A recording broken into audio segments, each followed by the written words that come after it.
Joshua Lawrence Piraltan, and welcome to our vlog. How can we recognize and report any potential signs and symptoms of COVID-19? So hi, I'm Michelle Acebo. Alright, so in terms of everyone's health, safety, and welfare in the workplace, recognizing and reporting such COVID-19 signs and symptoms is a necessary action that should be taken, even if it sounds laborious.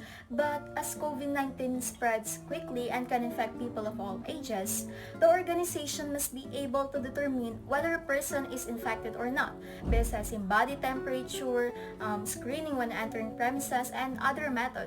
However, if symptoms were seen, it should be reported as soon as possible to the assigned personnel so that a plan can be developed to assist reduce the risk of COVID-19 virus spreading. So in short, take this step seriously as it will greatly affect the health and safety of the people as well as the workplace itself. How to follow COVID-19 self-protective measures? How to follow COVID-19 self-protective measures. So let us start now. COVID-19 spread primarily from person to person in several different ways. It can be spread through small liquid particles. The particles range from largest respiratory droplets to smallest aerosols released when infected person cough, sneezes, speaks, and sing or breathe. It spreads mainly between people who are in close contact with each other, typically within 1 meter. Protect yourself and others from COVID-19 by following these precautions. 1. Get vaccinated as soon as you turn. 2. Keep a distance of at least 1 meter from others. 3. Open windows when possible. 4. Wear a mask. 5. Clean your hands. 6. Cover count and sneezes. 7. Stay at home when sick. I hope you learn about some tips on how to protect ourselves from COVID-19. This is Devon Daus saying prevention is better than cure. What are the requirements for rapid antigen testing in workplace? A rapid antigen test can pick up the COVID-19 virus early in the infection. Sometimes before symptoms appear.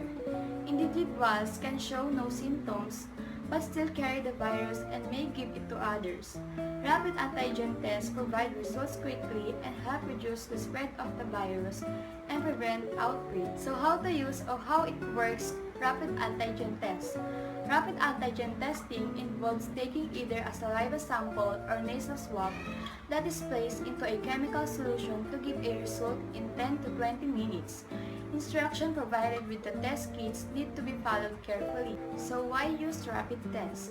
Rapid antigen tests are safe, easy, and fast way to screen for potential COVID-19 cases in the workplace. Regular rapid antigen testing of asymptomatic individuals, along with other preventive measures, can help prevent an outbreak and protect workers, the organization, and the community.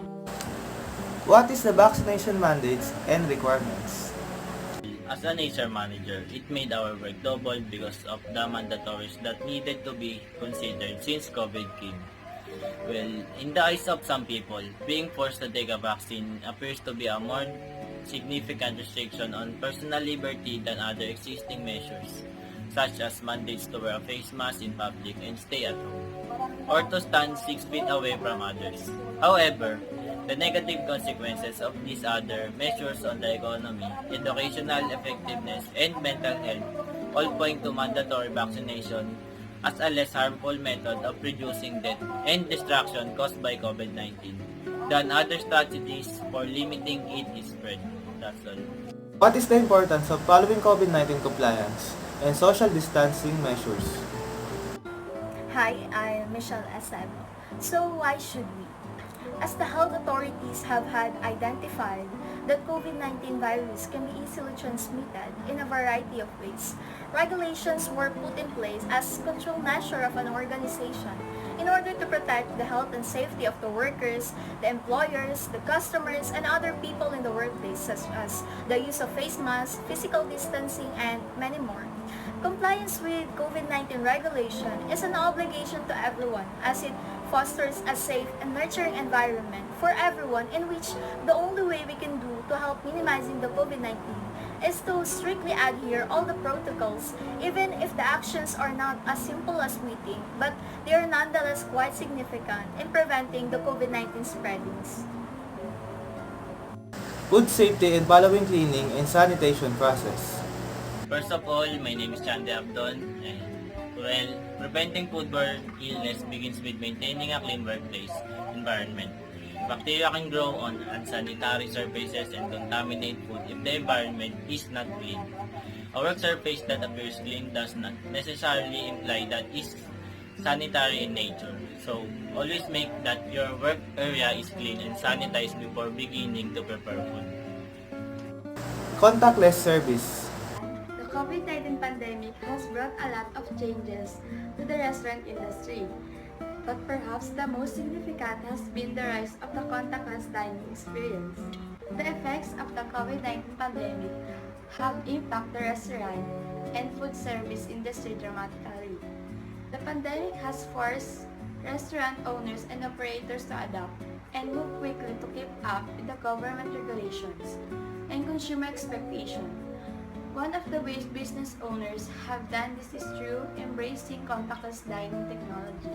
Contactless service or contactless dining technology refers to a dining experience that limits physical contact with the restaurant staff, services, menus, and so on.